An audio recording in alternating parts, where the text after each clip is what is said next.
আমরা কোনো personal information পূরণ করার জন্য যে শীটটা তৈরি করি সেক্ষেত্রে জায়গা খালি রাখার জন্য আমরা অনেকেই ডট ডট ডট ডট এরকম দিয়ে থাকি, অথবা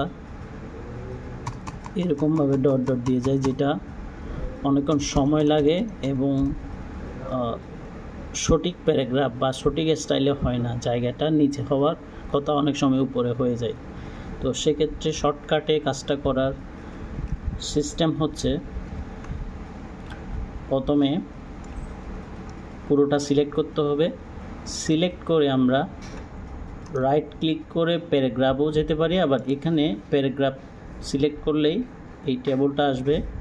সেখান থেকে আমরা ট্যাবসে গিয়ে এখানে ইঞ্চি সিলেক্ট করে দেব। এখানে আমরা যত দিব, 6 ইঞ্চি হলে 6 দিলে 6 ইঞ্চি বরাবর যাবে, 5 হলে 5 ইঞ্চি বরাবর যাবে। মোটমাট এটা হচ্ছে ইঞ্চি ইন্ডিকেটর।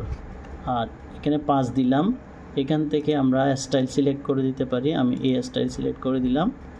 এই স্টাইল সিলেক্ট দেওয়ার পর ওকে দিলাম। ওকে দেওয়ার পর আমি এখানে কার্সর রেখে ট্যাপ দিলে এটা 5 ইঞ্চি বরাবর নিচে হয়ে গেছে। আমরা উপরে যথেষ্ট জায়গা আছে নাম লেখার জন্য। ঠিক এভাবে সবগুলো। Thank you.